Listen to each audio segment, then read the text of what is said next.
थे कि यहाँ का जितना नंद बाबा यशोदा की डिमांड थी, मांग थी, वो तो अब इन्हें मैंने अपनी बाल लीला दिखा दी। अब आगे का कृत्य करना था तो चाहते ही थे। तुमने तो मेरे मन की बात कह दी, लेकिन यशोदा ने पीछे से रसोई में सुन लिया कि ये जो आया है कह रहा है मैं तुमको ले जाऊंगा। बड़े जोर से वहां कर्कश आवाज में माँ यशोदा बोलती हैं, अरे चाहे कोई मेरे प्राण क्यों न ले ले, लेकिन मैं अपने लाला को न जाने दूंगी, मैं अपने लाला को न जाने दूंगी, क्योंकि कंस इतना निर्दयी राजा है, कंस इतना निर्दयी राजा है कि मेरे लाला के साथ क्या व्यवहार करेगा, इसलिए मैं अपने लाला को न जाने दूंगी। ये कैसा क्रूर है, इसका नाम तो क्रूर होना चाहिए था। भाई जल्दी चढ़ा दे।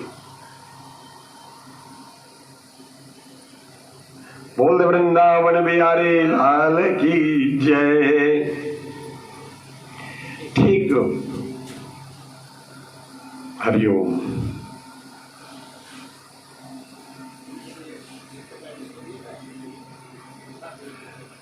भगवान कृष्ण ने समझाया, जैसे ही गोपियों को पता चला, सुनिएगा, जैसे ही गोपियों को पता चला जिनके प्राण धन थे, अभी 11 वर्ष के लगभग हो रहे हैं, उस समय कोई विकार नहीं होता, लोग जो सोचते हैं ऐसा कुछ भी नहीं है। गोपियों को पता चला तो वो सब की सब कहती हैं कि चाहे मैं अपने प्राण दे दूंगी तो दे दूंगी, लेकिन कान्हा को न जाने दूंगी। तो करूं क्या? राजा की आज्ञा है, कंस ने बुलवाया है और अक्रूर लेने आए हैं, जो कंस राज दरबार के मंत्री हैं, शाही रथ आया है, क्या कर सकते हो? तो रात में ही सारी की सारी गोपियां व्रज से लेकर वृंदावन से लेकर के यमुना पुलिन तक लेट जाती हैं, सड़क बन जाती हैं, सब सिर नीचा करके और लेट गईं। जिस समय भगवान कृष्ण रथ पर बैठते हैं, माँ यशोदा रथ पर बैठते माँ यशोदा को समझाया, मैया जाने दो, अगर न जाने दोगी तो ये कंस बड़ा क्रूर है, अभी तो चाचा जी आए हैं, कहीं सिपाहियों को भेजेंगे तो फिर वो सिपाही जबरदस्ती ले जाएंगे, हमको भी मारेंगे पीटेंगे, तुमको भी ताड़ना देंगे, इसलिए जाने दो, कोई बड़ी बात नहीं है। मैं दाऊ भैया को साथ लिए जाता हूँ, अपने मित्रों को साथ लिए जाता हूँ, मेरा कुछ न बिगड़ेगा, जाने दो मैया, जाने दो। रात भर इस खंबे को पकड़ करके यशोदा रोती रह गई। कहाँ गलती हो गई कृष्ण के लालन पालन में, जो आज मुझको ये छोड़ के चला जा रहा है, जो आज मुझको ये छोड़ के चला जा रहा है। ध्यान रखिएगा, एक कथा बताऊं आपको। सब लोग कैकेयी को दोष देते हैं कि कैकेयी ने बड़ी दुष्ट हृदया थी जिसने राम को बंद दे दिया। ऐसा नहीं था।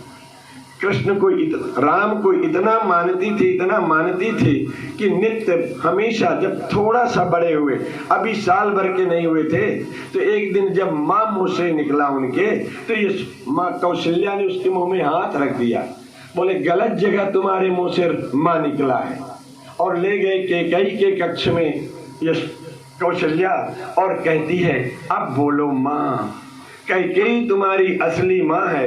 एक दिन की बात है, रोज कौशल्या रोया करती थी, क्यों? इसलिए कि राम सोते थे कैकेयी के साथ, राम कैकेयी के साथ सोते थे। आज रोज रोती रही कौशल्या कि कभी कोख से तो मेरे पैदा हुआ, पर कभी मेरे साथ मेरे पलंग में सोया नहीं। आज कैकेयी से कह के ले आएंगे अपने कक्ष में सुलाने के लिए, तो लाला इधर से उधर करवट बदल रहा था, सो नहीं रहा था। रात बहुत बीती और राम सो नहीं रहे थे, तो कौशल्या लेके चल देती हैं, और कौशल्या लेके जब गईं कैकेयी के कक्ष में, तो वहां देखा कि पलंग में कैकेयी नहीं है, बल्कि दरवाजे के ओट में कैकेयी रो रही थी। कैकेयी रो रही थी, अश्रुआं बहा रही थी, सिसक करके रो रही थी। कौशल्या ने पूछा, क्यों रो रही हो कैकेयी? कैकेयी बताती, क्या बताऊं बहना, लगता है राम मुझसे रूठ गए, इसलिए मेरे कक्ष से चले गए। इतना प्राण देती थी। जिस समय इन्होंने कैकेयी अपनी ओर से नहीं किया था, एक दिन तीनों माताएं बैठी थी, इतने में दो चली जाती हैं, कैकेयी बैठी रही, पीछे से राम आए और दोनों आंखें मींच लिया थोड़ा दबा के, बोले और आवाज बदल दिया है अपनी, बोले मां बताओ मैं कौन हूँ? बोले तुम लक्ष्मण हो? तुम लखन हो मेरे लखन हो लाल, न जान पाई कि राम है, या जान पाई ये तो मैं नहीं कह सकता, लेकिन 2 बार पूछा उन्होंने और दोनों बार कैकेयी ने लक्ष्मण का नाम लिया। भगवान राम ने हाथ अपना हटा लिया, बोले मैया मैं जीत गया तुम हार गई, मैं जीत गया तुम हार गई, अब मैं जो मांगूंगी तुमको देना पड़ेगा। कैकेयी ने कहा बिना हारे भी तुम मांग तो सही, जो मांगेगा वो दे दूंगी। बोले त्रिवाचा कर रंगनाथ स्वामी की माँ, मैं जो मांगूंगा वो साधारण कोई चना चबेना नहीं मांगूंगा, कोई चना चबेना टॉफी नहीं मांगूंगा, इसलिए सोच समझ के कहा जो मैं मांगूंगा दे दोगी ना। कैकेयी ने कहा लाला तेरे लिए प्राण दे दूंगी, अभी प्राण निकाल दूंगी। बोले प्राण से भी बड़ी चीज मांगूंगा मैया, दे देगी ना। बोले मांग तो सही, अगर तेरा उसमें प्रेम है, तेरा कोई हित है तो दे दूंगी।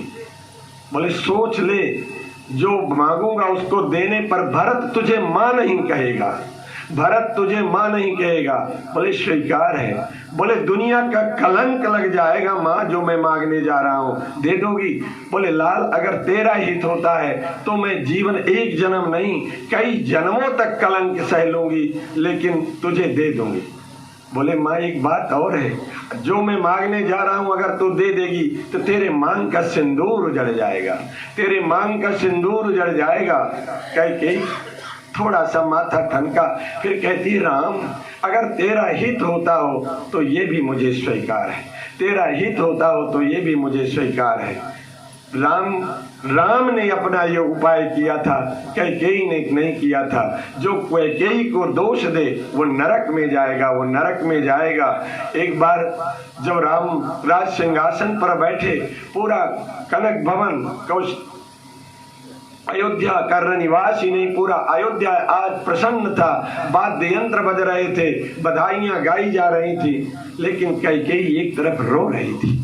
राम पहुंचे जाकर के माँ आज पूरा अयोध्या प्रसन्न है और तुम रो रही हो। बोले क्या बताऊं राम, एक बार कह दे भरत मुझे माँ कह दे, एक बार कह दे तो भरत मुझे माँ कह दे। बोले माँ तुम प्रसन्न हो जाओ, भरत मेरी बात मान जाएगा, भरत मेरी बात मान जाएगा। भरत का प्रेम देखिए, भरत मेरी बात मान जाएगा। जाते हैं भरत के पास और भरत कहते भरत मैं एक चीज मांगूंगा तुमसे, तुम दे दोगे, तुम मुझे बहुत प्रेम करते हो। भरत ने तुरंत कहा राघव अगर प्राण की आवश्यकता हो तो मैं प्राण दे दूंगा, चाकू मार के अभी कलेजा निकाल के रख दूंगा, लेकिन ये मत कहना कि कैकेयी को माँ कह दे, कैकेयी को माँ कह दे, मैं कैकेयी को माँ नहीं कहूंगा। बहुरी न मात कहो, राम के प्रति इतना प्रेम था, उसे बन देने पर परमात्मा किसकी बात को पूरी नहीं करता। परमात्मा की प्रेम की बात एक बताऊं आपको, प्रत्यक्ष घटना, बहुत दिनों की नहीं। कनक भवन में 3 भगवान के रूप है, एक छोटे से हैं, एक बड़ा रूप है अचल है जो कभी बाहर नहीं निकलता, एक चल प्रतिष्ठा है। जब कभी कभी अयोध्या में शोभा यात्रा निकलती है तो कनक भवन के इस दरबार के राम लक्ष्मण जानकी को घूमने जब निकलते हैं तो टीकमगढ़ के राजा ने एक घोड़ी भेजी थी, उस घोड़ी पर बैठा करके शोभा यात्रा निकाली जाती थी, शोभा यात्रा निकाली जाती थी बहुत दिनों तक। और वो घोड़ी भी इतनी थी, मनुष्य की बात नहीं कि परमात्मा मनुष्य पर कृपा करता है, जानवर की बात देखिए। ये हमेशा भगवान को जब शोभा यात्रा निकलती थी अपनी पीठ पर बैठाकर और नाचती गाती पूरे अयोध्या में घूमती थी। जब नई शोभा यात्रा निकलती थी तब वो कनक भवन के बाहर ही रहती थी। महात्मा साधु जना में तो सिर नीचे कर लिया करती थी। बड़ी इसका नाम पड़ गया था श्यामा, इस घोड़ी का नाम पड़ गया था श्यामा। बहुत समय बीता, वृद्ध हो गई, बूढ़ी हो गई, तो कनक भवन के सेवकों ने सोचा कि अब इसको बाहर कर दिया जाए, टीकमगढ़ भिजवा दिया जाए और टीकमगढ़ भिजवा करके राजा से कह दिया जाए कि कोई नया घोड़ा भिजवा दो, बहुत दिन हो गए, बहुत सेवा कर दिए। उसका उपाय किया गया। उस समय कोई ऐसी गाड़ी घोड़ा थे नहीं कि जिस पर उसे सवार करा करके भेज दिया जाए। ट्रेन से भेजना था, ट्रेन से भेजना था। स्टेशन मास्टर से बात की गई, एक बोगी में बैठाना था। 3 दिन बाद उसको भेजना था। श्यामा को पता लग गया कि कि मुझको अब यहाँ से भेजा जा रहा है पुनः टीकमगढ़। तो रोने लगी। जानवर थी, कोई और नहीं जानता, सत्य घटना है। रोने लगी, दाना पानी छोड़ दिया, वैसे भी बूढ़ी थी और जर्जर हो गई। कही कि जीवन भर यहाँ रही, लेकिन मृत्यु के समय मुझे इस धाम से हटाया जा रहा है। राघव, अगर तुम सब पर कृपा करते हो तो मुझ पर कृपा करो। सेवा के लायक तो नहीं रह गई, लेकिन मेरा प्राण निकले तो इस धाम में, मेरा प्राण निकले तो अयोध्या धाम में। यह कह करके अंदर ही अंदर रो रही थी। जब ले जाने लगे तो जा नहीं रही थी, पर जानवर किसी तरह ले गए, बोगी में बैठा दिया गया। दूसरे दिन उस बोगी को इंजन से जोड़ करके झांसी छोड़ना था। जब झांसी छोड़ने की बात आई, वो बोगी को सबने जोड़ा, क्या हो गया क्या नहीं हुआ। बोगी अयोध्या में ही रह गई, नहीं लौट के आई और श्यामा के प्राण निकल गए। इसलिए निकल गए कि मुझे अब टीकमगढ़ ले जाया जा रहा है। उस घोड़ी के प्राण निकल गए। 3 दिन बाद स्टेशन मास्टर की ओर से कनक भवन के मैनेजर को ये पता दिया गया कि तुम्हारी घोड़ी नहीं जा पाई। कैसे नहीं गई? कर्मचारियों ने बताया कि मैंने जोड़ा तो था इस बोगी को पहिए के साथ, रथ इंजन के साथ, लेकिन पता नहीं और तो सब बोगियां चली गई, ये क्यों नहीं गई। देखिए, परमात्मा जाने अनजाने कैसी कृपा करता है। और उस बोगी पर, उस डिब्बे पर वो घोड़ी की मृत्यु हो गई। कर्मचारियों ने संदेशा दिया और जब वहां पहुंचे, क्या हो गया? हरिओम। जैसे ही पहुंचे वहां से ले आया गया दूसरे अन्य साधनों से। इतने दिन तक सेवा की तो उसकी विधिवत अंत्येष्टि करने का समय आया। अंत्येष्टि करने का जब समय आता है तो उसको भी नहलाया धुलाया गया, साफ सुथरा किया गया, माथे पर चंदन लगाया गया। तो कनक भवन का एक जो मेहतर था वो आया। वो इसके पहले इस श्यामा को रोज भगवान कनक भगवान का प्रसाद खवाया करता था। तो आज प्रसाद लेकर के आया। बोले, श्यामा, कान में आके कहता, श्यामा उठ जाओ और प्रसाद खा लो। अब क्यों? अब तो तुम टीकमगढ़ गई नहीं। और जैसे उसने कहा, उस जो आज दिन 24 घंटे उसको मरे हो गया था, वो उठ जाती, आंख खोल देती है, उठ जाती है और प्रसाद खाती है। बोल वृंदावन बिहारी लाल की जय। अरे जो इच्छा करी हो मन माही, जो इच्छा करी हो मन माही, राम कृपा कछु दुर्लभ नाई, राम कृपा कछु दुर्लभ नाई। अभी तो थोड़ी देर तक आंसू ही बहेंगे मित्रों, आंसू ही बहेंगे, यही कथा चलेगी। जिस समय माँ यशोदा को पता चला मेरे लेने को आए, तो इस खंबे को पकड़ करके रोती हुई रात भर खड़ी रह गई। मुझसे कहाँ भूल हो गई। और आज 10 बरस का अपना पूरा इतिहास पढ़ने लगी कि मुझसे कहाँ भूल हुई। इसके लालन पालन में क्यों मुझको छोड़ के चला जा रहा है। बोल वृंदावन बिहारी लाल की जय।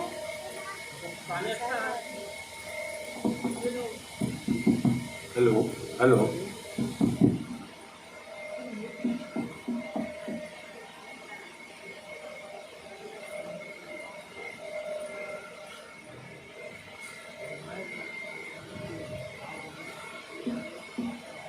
अच्छा,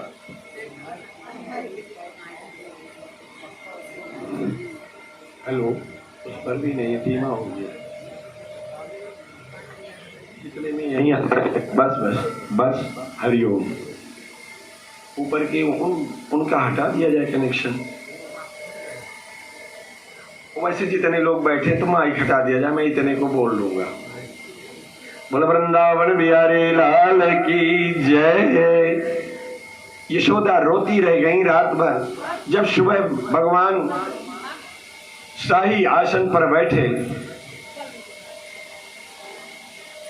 कुछ गड़बड़ हुआ है, इसलिए ये बंद हुआ है, ये बंद हो गया है। तो माइक चाहे बंद हो जाए, अगर पुलिस वाले मना कर गए हैं, हमारा जरूर बंद करा देंगे, लेकिन जहां का बंद कराना चाहिए वहां नहीं बंद कराएंगे पुलिस वाले। बोल वृंदावन बिहारी लाल की जय। क्यों भाई, गलत बोल गया हूं क्या?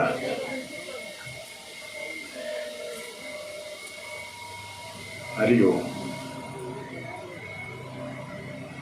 माचिस की उसमें तीली लगा दीजिए तो ना हट जाता है, हिल रहा है वायर इसलिए। जैसे ही शाही रथ पर भगवान कृष्ण बैठे, इतने में माँ यशोदा, अरे कोई रथ को रोको, कोई रथ को रोको।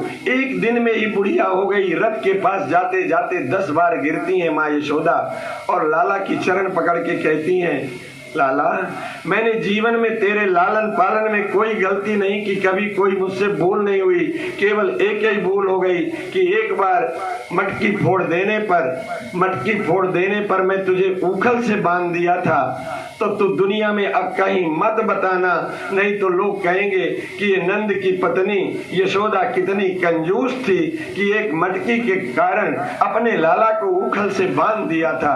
केवल एक ही भूल हुई जीवन में मुझसे, और कहीं मुझसे भूल नहीं हुई।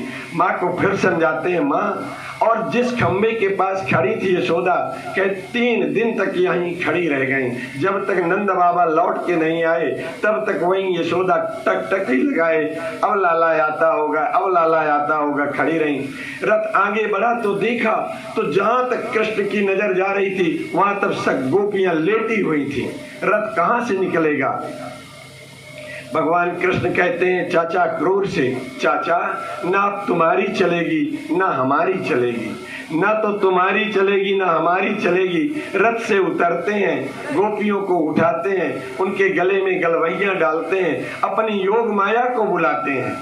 सोचा हमारा बस तो चलेगा नहीं, अपनी योग माया का आवाहन करते हैं। और जब योग माया आई, बोले क्या आज्ञा है नाथ? तो उन्होंने कहा इनके मन में मेरे प्रति उच्चाटन पैदा करो, नहीं तो मेरा आगे की लीला अवरुद्ध हो रही है। योग माया उनके मन में जाके बैठी और गोपियों को समझाते हुए, गलवैयां डाले हुए, एक कृष्ण नहीं जितनी गोपियां ब्रज से लेकर के, वृंदावन से लेकर के यमुना पुलिन तक पूरी सड़क में लेटी हुई थी, उन सब गोपियों के गले में गलवैयां कृष्ण डाले हुए। सबको ये अनुभूति हो रही कि हमारे पास है, हमारे पास है। इस तरह गलवैयां डाल करके भगवान कृष्ण कहते हैं, अरे पागल हो गई हो, तुमको छोड़ के मैं कहीं जा सकता हूँ? 2 दिन की बात है, मैं 2 दिन में लौट आऊंगा, कोई उसका यज्ञ देख करके वापस आ जाऊंगा। अगर न जाऊंगा तो सिपाही भेजेगा, हमको तुमको सबको प्रताड़ित करेगा, तुम्हारे पिता को भी प्रताड़ित करेगा, मैया को प्रताड़ित करेंगे, बाबा को प्रताड़ित करेंगे, इसलिए 2-4 दिन की बात है, मैं लौट आऊंगा। गोपियों ने कहा बाह छुड़ाए जा तो हो। गोपियां रोती हुई हाथ पकड़े हुए हैं और कहती हैं बाह छुड़ाए जा तो हो, निबल जानी के मोय। अरे मैं गरीब घर की छोरियां हूँ, लाला तुम बड़े बलशाली हो, तुमने तो पूतना को मारा है, सक्तासुर को मारा है, तृणावर्त को मारा है, बाह छुड़ाए जा तो हो, अरे निबल जानी के मोय। और हृदय से जब जाओगे मर्द बदोगी तो। अगर लाला तेरे में ताकत हो ना तो हृदय से निकल जाना, अब तुम कभी न आओगे, क्योंकि न मैं पढ़ी हूँ, न लिखी हूँ, न कुछ जानती हूँ, अब तुम कभी लौट के यहाँ नहीं आओगे। गोपियों को आभास था कि ये साधारण कोई लाला नहीं है। लाला तुम मुझको जबरदस्ती मेरी बाह छुड़ा के चले जा रहे हो, लेकिन तब तुझको मर्द मानूंगी कि तेरे पास बहुत बल है। तो गोवर्धन धारण करने वाला है, काली नाग का दमन करने वाला है, धेनुकासुर को मारने वाला है, अगासुर को मारने वाला है, बत्सासुर को मारने वाला है, तब जानो कि तूने यशोदा का दूध पिया है जब मेरे हृदय से निकल जा। बाह छुड़ाए जा तो हो, निबल जानी कै मोय। और हृदय से जब जाओगे मर्द बदोगी तो। उधर अक्रूर के झरझर आंसू बहने लगे। आगे बढ़ते हैं, रथ यमुना के किनारे पहुंचा, गोपियां रोते हुए, अब आज के बाद यशोदा भोजन नहीं करेगी, आज के बाद राधा कभी अपने भवन में नहीं गई। जिस झुरमुट की ये बात है वहीं राधा बैठ गई, सब गोपियां वहां बैठ गई। जो भगवान के अष्ट सखा थे वो अपने घर नहीं जाते थे, दिन भर झुरमुट में बैठे रहते थे और शाम को यशोदा के पास जाते थे। अब यमुना तट पर पहुंचा, महाराज क्रूर ने सोचा ले जाऊं कि न ले जाऊं। इस तरह से समय गंवाने के उद्देश्य से उन्होंने कहा तुम दोनों भाई रथ पर बैठना, मैं स्नान करके आता हूँ, संध्या का समय हो गया है। जाकर के जमुना रथ में कूदते हैं, स्नान करते, डुबकी जैसे लगाया, देखा तो दोनों भाई यमुना जल के अंदर हैं। अरे ये बड़े नटखट हैं, इनके में कपड़े भी नहीं लाया। इनके मित्र और नंद आदि आते ले आएंगे कि नहीं ले आएंगे, गीले वस्त्र कर लिए। देखा तो वहां पर अभी तो मैं इनको रथ में बैठा के आया था, इतने बड़े थे नहीं कि हमसे जल्दी आ जाए, पहले आ जाए। ऊपर निकले जल के तो देखा तो दोनों भाई रथ पर बैठे हैं। फिर डुबकी लगाया तो पानी में दोनों भाई हैं। फिर बाहर निकले तो रथ में हैं। दोनों जगह देख करके अक्रूर अपने अंगों में चिकूटी काटते हैं कि मैं कोई सपना तो नहीं देख रहा हूँ, पर नहीं, सत्य बात है। अंदर ही अंदर समझ गए, जाते हैं, प्रणाम करते हैं। काका अभी तो आप बड़े प्रसन्न चित्त गए थे स्नान करने, लौट के आए तो कुछ आश्चर्य में है, कुछ आश्चर्य की बात देख ली। मन ही मन कुछ बोलते नहीं, मन ही मन कहते हैं तेरी लीला को तो जाने। पर मैं समझ गया, जैसे विश्वामित्र समझे थे कि राम कोई साधारण नहीं है, उसी तरह अक्रूर समझ गए। अब प्रसन्न चित्त लेकर के रथ को पहुंचते हैं। मथुरा में जैसे ही रथ पहुंचा, लाला ने कहा काका मैं आपके घर बाद में आऊंगा, ये मेरे मामा का घर है, तो मामा का गांव है, मामा का शहर है, मैं कुछ देखना चाहता हूँ, यहाँ घूमना चाहता हूँ। अक्रूर का कलेजा कपा जा रहा है, कहीं आज ही न मार दे, अभी कोई आए भी नहीं इनके संगी साथी। चल देते उतर के, आप डरिए मत चाचा, मैं आऊंगा आपके यहाँ, रात का विश्राम आपके यहाँ ही होगा, लेकिन अभी थोड़ा समय है तो मैं घूम लूं। तब तक उनके सब सखाए आ गए। इतने में अपने मित्रों के साथ में आगे बढ़ते दाऊ भैया को लिए हुए मित्रों ने कहा लाला अभी तक तो हम लोग वृंदावन में रहते थे, मधुवन में रहते थे, निधिवन में रहते थे, तालवन में रहते थे, लेकिन अब तो मथुरा आए हैं, यहाँ राजसी दरबार है, हम लोग फटे मैले कुचेले कपड़े पहने हैं, कुछ व्यवस्था करना। जैसे आज तक तो ब्रह्मा को मजा चखा दिया था, तो वैकुंठ में मजा चखा दिया था, तो सबको मजा चखा देता है, इंद्र को मजा चखा देता है, हम लोगों के लिए कुछ सुंदर राजसी कपड़े बनवा देना। लाला ने कहा करता हूँ व्यवस्था। आगे बढ़े तो एक कंस का जो धोबी था वो कपड़े तैयार करके प्रेस करके लेके जा रहा था। राम राम राम करते हैं। बोले तुम कौन हो? बोले हम तुम्हारे राजा के भांजे हैं, भाई भांजे हैं। मामा तुम्हें मैं नमस्कार करता हूँ, मामा के यहाँ के लोग सब मामा ही लगते हैं, इसलिए मैं तुम्हें मामा मानता हूँ। मामा राजा के पास बहुत कपड़े हैं, कुछ कपड़े हमको भी दे दो ना। जो राजा के पास, जो बड़े लोगों के पास हो जाते हैं उनको थोड़ा अभिमान कुछ और ही तरह का हो जाता है, तो इसको भी अभिमान चढ़ा। बोले तुम मैले कुचैले कपड़े पहनने वाले, बनैले बन में रहने वाले राजसी कपड़े पहनोगे, हटो यहाँ से। सो भगवान ने एक ही चाटा दिया, काम तमाम हो गया। एक ही चाटा में काम तमाम, गोविंदाय नमो नमः। देखने वालों ने कहा अभी तक तो सुना था कि इसने पूतना को मारा है, इसने सक्तासुर को मारा है, इसको तो जरा सा डर नहीं, ये कंस के रजक को मार दिया एक ही चाटे में। लड़कों ने छाटा, जितने मित्र थे, बोले हैं तो अच्छे कपड़े, रेशमी कपड़े हैं, पर फिट नहीं है। एक सुदामा नाम के दर्जी के पास जाते हैं, उसकी सुई में स्वयं लक्ष्मी बैठ गई, क्षण भर में सबके नाप के कपड़े तैयार कर दिया। अब फिर और आगे बढ़े। जैसे ही आगे बढ़े तो 3 जगह से कड़ा हुआ कुंवर शैरंद्री कुब्जा मिल जाती है और चली आ रही थी। कोई उसको सुंदरी नहीं कहता था। भगवान कृष्ण ने कहा रे सुंदरी, ये सुंदर कटोरे में तुम क्या लिए हुए हो? सुन करके स्तब्ध रह गई। आज तक मुझको कोई सुंदरी नहीं कहा, ये कहाँ का परदेशी आया है जो मुझे सुंदरी शब्द से संबोधित कर रहा है? बोले कृष्ण मैं राजा कंस की सेविका हूँ, उनके लिए अंगराग तैयार करके ले जा रही हूँ, इसका लेप लगाया जाएगा, फिर वो स्नान करते हैं। इसमें केसर, कस्तूरी, कपूर आदि सबसे बना हुआ है, अंगराग है। बोले थोड़ा हमें न लगा दोगी? बोले चाहे, वो शैरंद्री कहती है चाहे मुझे कंस मृत्युदंड ही क्यों न दे दे, लेकिन गोविंद तुम्हें जरूर लगाऊंगी, क्योंकि त्रिभुवन में तुमसे जैसा सुंदर कोई नहीं। उन्होंने अभी सुंदरी कहा था, उसने भी कहा त्रिभुवन में तुमसे जैसा कोई सुंदर नहीं है, इसलिए मैं जरूर लगाऊंगी।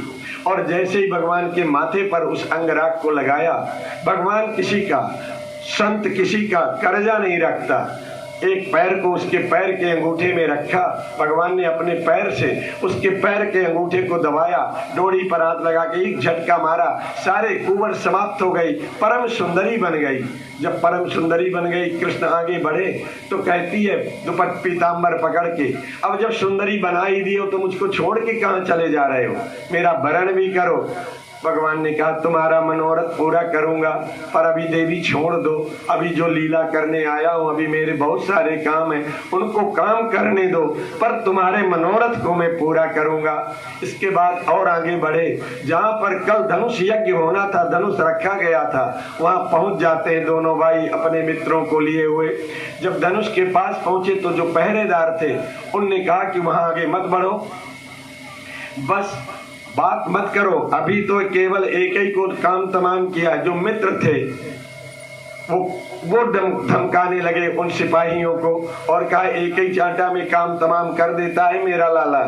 सब डर गए और जाकर के धनुष को उठाया, अपने जांग पर यूं पटका, 2 टुकड़े हो गया।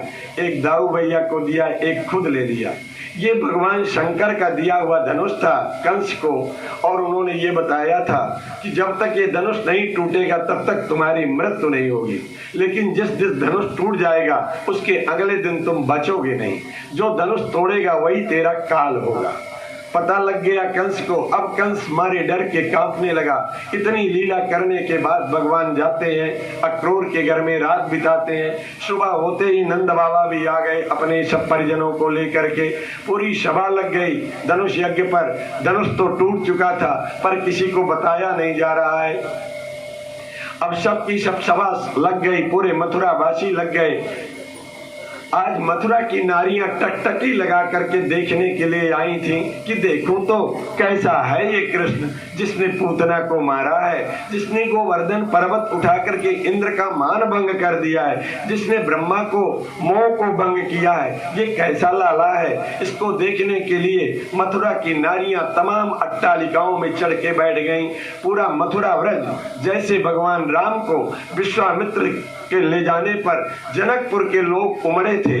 धाये धाम काम सब त्यागी, धाये धाम काम सब त्यागी, मनहु रंग निधि लूटन लागी। उसी तरह से टकटकी लगाए देखने के लिए बेबल आतुर होकर के बैठी हैं।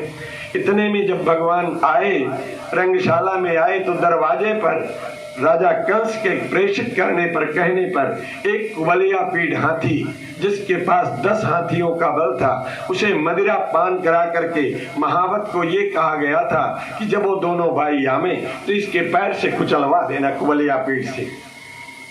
दोनों भाई पहुंचे, दरवाजे पर मदमस्त हाथी को खड़ा किए हुए था। भगवान कृष्ण ने कहा मामा जी थोड़ा हाथी को हटा लो, मुझे अंदर जाना है। तुम मेरा परिचय नहीं जानते हो, मैं इस राजा का भांजा हूँ, जाने दो नहीं तो राजा जान जाएंगे। जितना वो प्रेम से बोले उतने वो उद्दंडता करता चला जाए, हाथी को आगे बढ़ाता चला जाए। भगवान ने सोचा ये मानने वाला नहीं है, इसलिए सठम प्रति सठम कुर्यात, सठ के साथ सठता का ही व्यवहार करना चाहिए। दाऊ भैया को पीछे किया है बड़े भैया, लेकिन दाऊ भैया को पीछे किया। दाऊ भैया थोड़ा पीछे हो, ये महावत लगता है पागल हो गया है क्या। और है तो अभी 11 वर्ष के होने को जा रहे हैं और एक ही बार इतना लंबा शरीर बनाया, इतना लंबा चौड़ा कि हाथी का उसने अंकुश मार करके दोनों पैर से यूं रौंदा देने वाला था। उससे बड़ा शरीर बना करके भगवान उसके मस्तक पर जहां से सूंड निकलती है एक मुक्का मारा, ऐसा उठा था उल्ट पीछे को गिरा, गोविंदाय नमो नमः हो गया। एक ही मुक्के में कुबलिया पीढ़ हाथी का उद्धार कर दिया। आगे बढ़ते हैं। मुष्टिक और चाणोर नाम के 2 योद्धा इतने विकराल योद्धा थे। चाणोर का परिचय इतना है कि जिसको अपने भुजपास में ले ले, चाहे जितना बड़ा बलशाली योद्धा क्यों न हो, जिसको अपने वो भुजाओं के अंदर ले लेता था तो फिर उसको धूल बना देता था। चाणोर उसकी धूल बना देता था। आके कहने लगा कि राजा बैठे हैं, महाराज कंस बैठे हैं, हमारा तुम्हारा मल्ल युद्ध देखना चाहते हैं।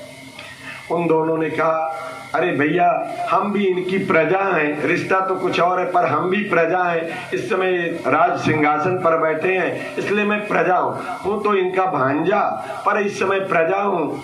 मेरा भी कर्तव्य है कि कुछ ऐसा कार्य करूं कि महाराज प्रसन्न हो जाएं। पर मल्ल युद्ध बराबर वालों के साथ होता है। मल्ल युद्ध का नियम है कि बराबर की उम्र हो, बराबर का उसका वेट हो, वजन हो, उसके साथ युद्ध हो। कहाँ तुम इतने बलशाली हाथी के समान शरीर रखने वाले, कहाँ मैं अभी छोटा सा बच्चा दूध पिया कलेवा करने के लायक, जिनको देख करके लोगों के मन में लगता था कि चूमन लायक है ये आनन, मोह मन होत कलेऊ करावन। आज मथुरा की नारियां कहती कितना सुंदर है, अगर ऐसा लाला मिल जाता तो एक बार इसका चुम्बन ले लेती, इसको कलेवा करा देती। अभी कलेवा कराने के लायक है। देख इतना दुर्दांत दानव इनसे युद्ध करने के लिए कह रहा है, जिसका अभी आनंद चूमने के लायक है, जिसकी अवस्था अभी कलेवा कराने के लायक है, दूध पिलाने के लायक है, उससे कहता है युद्ध करने के लिए, मल्ल युद्ध कुश्ती लड़ने के लिए। जब देखा कि ये मानने वाला नहीं है तो दाऊ भैया से कहा, दाऊ भैया थोड़ी देर के लिए आप चाणूर के साथ लग जाइए, मैं इसको देखता हूँ। और पैतरा बदला भगवान ने थोड़ी देर नर लीला की। अवे कई बार चाणूर के प्राणांत कर देते हैं। दाऊ भैया को कहा थोड़ा हटो, इसको भी मजा चखा दो। मुष्टिक और चाणूर को एक बाड़ी थी कुबलिया पीठ हाथी, दूसरी बाड़ी थी मुष्टिक और चाणूर। इनका काम तमाम करने के बाद जब आगे बढ़े तो सल और तोशल नाम के दो मल्ल मिल गए। सल और तोशल उनका भी काम तमाम किया, उनका भी उद्धार किया। तब कंस को लगा अब मुझको नहीं छोड़ेगा। 3-3 बाड़ियां लगा के रखा था तो तीनों बाड़ियों को तोड़ दिया ये। अब कंस लगा भागने तो जहां बैठा था पहले मंजिल में गया। ऐसा लगा जैसे ही पहले मंजिल में पहुंचा सीढ़ियां चढ़ करके तो वहां कृष्ण पहले से खड़े थे। फिर भागा तो दूसरे मंजिल में पहुंचा तो वहां कृष्ण पहले से खड़े थे। तीसरे मंजिल में पहुंचा तो तीसरे मंजिल की परकोटा नहीं बना था, चैर दीवारी नहीं बनी थी। भागने लगा, उसको भाने मेरा मारे डर के भागा और तीसरे मंजिल से गिरा नीचे धड़ाम से और प्राण चले गए। भगवान ने छुआ तक नहीं है अपने आप। पापी को कोई मारता नहीं है, पापी को उसका पाप ही मार डालता है। पापी को कोई मारता नहीं, पापी को उसका पाप मार डालता है। इस तरह से जैसे ही गिरा मारे डर के, जिस मथुरा के लोग कंस के नाम से कांपते थे, आज कृष्ण के डर के मारे कोई रोने वाला नहीं आ रहा है। मृत्यु के समय रोना भी शुभ माना जाता है, लेकिन आज कंस के मरने पर कोई रोने वाला नहीं मिल रहा है। जो भगवान से बैर करता है, परमात्मा से, साधु संत जनों से, गुरुजनों से, अपने माता पिता से बैर करता है, मेरे माई बाप, फिर उसको मरने पर कोई रोने वाला नहीं मिलता, उसका कोई नहीं रह जाता दुनिया में। इस बात का ध्यान रखा जाए। कोई पहुंच नहीं रहा था। कंस की 2 पत्नियां थीं, जरासंध की बेटियां थी ये, अस्ति और प्राप्ति नाम था इनका। दोनों आती हैं और छाती पीट पीट करके रोती हैं, अरे तुम्हारी ये दुर्दशा क्यों न हो।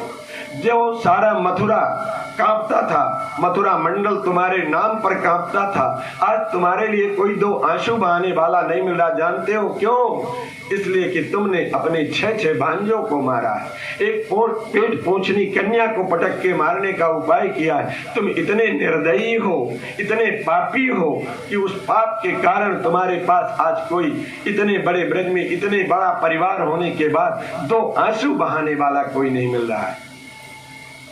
भगवान जाते हैं अपने मामियों के पास और कहते, मामी मैंने इनको नहीं मारा है, इनके पाप ने मारा है। काहुन को सुख दुख कर दाता, काहुन को सुख दुख कर दाता, अरे निज कृत कर्म भोग सब भ्राता। मामी मैंने इनको नहीं मारा है, अपने पापों के कारण मरे, तुमको कोई परेशानी नहीं। तुम चाहो तो सिंहासन पर मैं अभी तुम्हारा राज तिलक करवा देता हूँ, अभी तुम्हारा राज तिलक करवा दूं। कुछ नहीं बोलती हैं। अब कुर्सी तो खाली रहेगी नहीं। जाते हैं अपने नाना के पास, जो आज बहुत दिनों से बंदी खाने में बंद थे कंस के कारण, उनको छुड़वाते हैं, बाहर ले आते हैं, क्षौर कर्म करवाते हैं राज सिंहासन पर। यद्यपि उग्रसेन कहते हैं कि लाला तुम बैठो सिंहासन पर, बोले नहीं नाना, ये आपका अधिकार है, आप बैठेंगे। महाराज उग्रसेन को राज सिंहासन पर बैठाते हैं और उनका राज तिलक करने के बाद कंस का विधिवत अंतिम संस्कार करवाते हैं, अंत्येष्टि संस्कार। किसी के साथ झगड़ा, बुराई, दुश्मनी तब तक है जब तक वो जिंदा है। मरने के बाद उससे कोई बुराई नहीं, उससे कोई बुराई नहीं रखनी चाहिए। जो रखते हैं वो पापी हैं। मरने के बाद अब क्या होगा? अब तो वो चला गया, इसलिए उसके शव से क्या बुराई रखना। भगवान अंत्येष्टि क्रिया करवाने के बाद अब जाते हैं, पहुंचते हैं। आज 11 वर्ष के बाद माँ देवकी और वसुदेव बंदी खाने में बंद थे, उनको छुड़वाया। जैसे ही देवकी ने देखा कि मेरा लाला आया है, आज 11 वर्ष पहले जन्म लिया था, आज उनकी छाती में दूध भराया, छाती में दूध भराया और कहते हैं 11 वर्ष बाद भी भगवान ने आज देवकी का दूध पिया। कितने दिन बाद 11 वर्ष का लाला दूध पीता है माता देवकी, क्योंकि वो तरस रही थी इसके लिए। उनका भी क्षौर कर्म आदि करवाने के बाद एक दिन का पहले का समय बीता, दूसरे दिन का ये समय बीता, तीसरे दिन का ये हाल हुआ। अब नंद बाबा कहने लगे कि चलो लाला अब चलें, यहाँ का तो सब काम हो गया, अब चलें अपने ब्रज, यहाँ का काम हो गया। आज भगवान कृष्ण नंद बाबा से कहते हैं बाबा अगर आज्ञा हो जाए तो मैं कुछ दिन अपने असली माता पिता की सेवा करूं। नंद बाबा बेहोश होके गिर गए। मैं इसका असली माता पिता मैं नहीं हूँ, कोई और है। ऐसा 11 वर्ष तक जिसको अपना मान करके पाले, वो आज कहता है बाबा अगर आपकी आज्ञा हो जाए तो मैं अपने असली माता पिता की कुछ दिन सेवा कर लूं। कभी कभी भ्रम हो जाया करता था नंद बाबा को कि लगता है जैसे मेरा लाल ना हो। आज जब उन्होंने कहा तब पूर्णतया ज्ञान हो गया और उनकी लीला को प्रणाम करके अपने ब्रजवासियों को साथ लेकर के, सब मनसुखा आदि भगवान की सखाओं को लेकर के वापस जाते हैं रोते रोते। आज तीसरे दिन यशोदा इस खंबे के पास खड़े टकटकी लगाए थी, मेरा लाला आ रहा होगा, मेरा लाला आ रहा होगा। लेकिन जब देखा कि नंद तो आ गए, लाला नहीं आया, लगा कि मर जाएगी, पर थोड़ा सांत्वना रखती है, बड़ा नटखट है।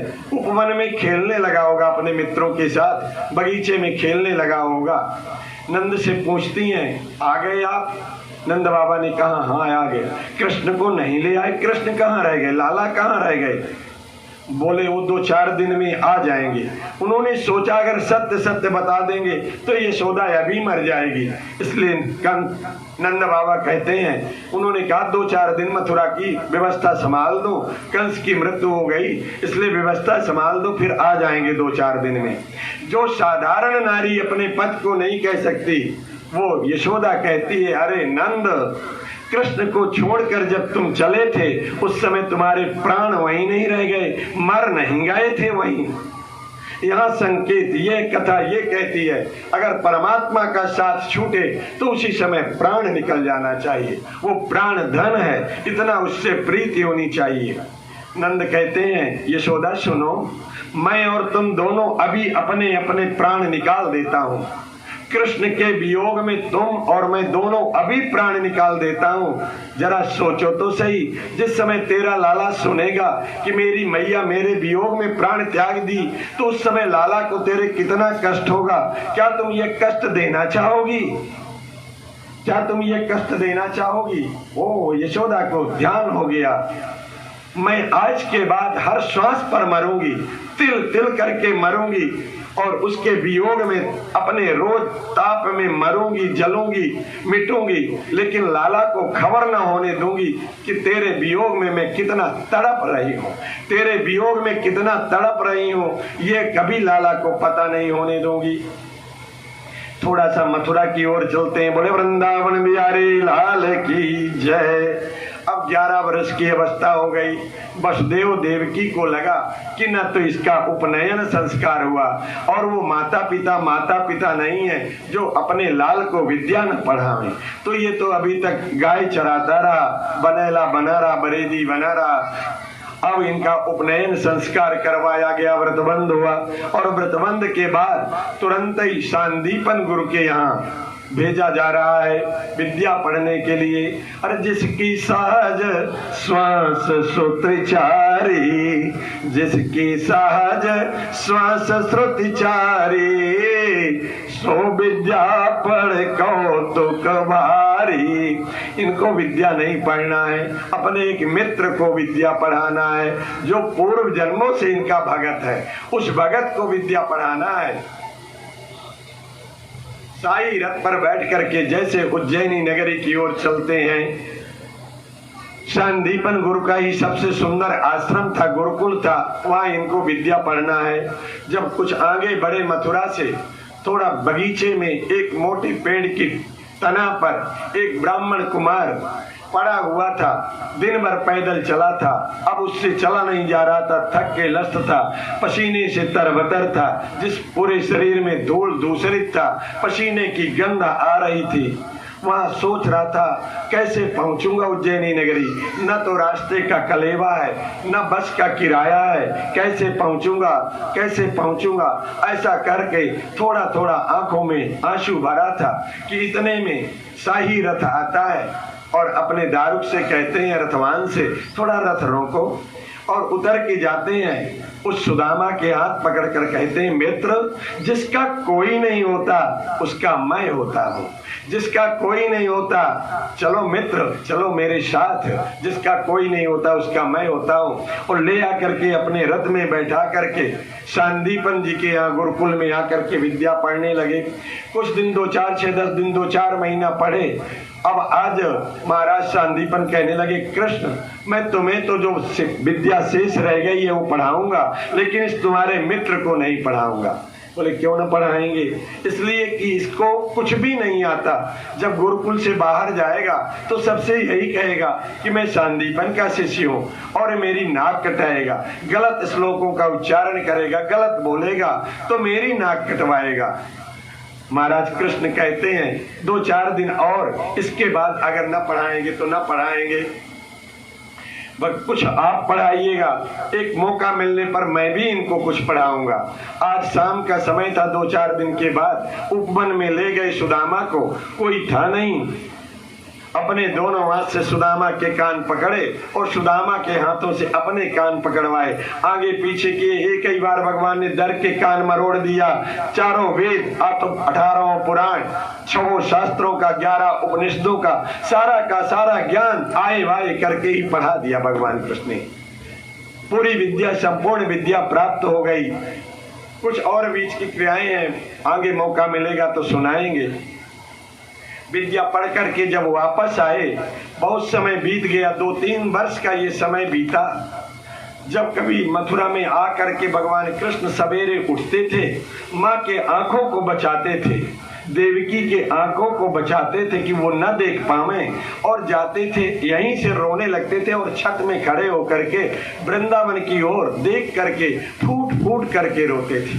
मथुरा में और वृंदावन में कोई बहुत दूरी नहीं, केवल यमुना पुल का ही अंतर है, मात्र 6 किलोमीटर दूरी है। आज भी वहां वृंदावन की ओर चेहरा करके भगवान कृष्ण रोया करते थे। देवकी ने आज देख लिया कि रो रहा है, उद्धव को बुलाया। उद्धव मथुरा के महामंत्री थे। उद्धव को बुलाया देवकी ने, बोले लाला देखो तो जाके इसे यहाँ क्या कष्ट है, क्यों ये रोज रोता है? सवेरे जब उठता है तो पहले रोता है और हमको बचा के छत में चला जाता है। उद्धव जी जाते हैं। उद्धव जी को अपने ज्ञान का बड़ा अहंकार था। उद्धव ब्रह्म ज्ञानी थे। महाराज बृहस्पति के ये शिष्य थे, जो देवताओं के गुरु थे, उनके ये शिष्य थे, उनसे विद्या पढ़ी थी। अपने विद्या का बड़ा दर्प था इनको। छत में गए, लाला के सामने जैसे पहुंचे तो पूरे मुखारविंद में, पूरे कपोलों में आंसुओं की मोटी मोटी धाराएं बन गई थी।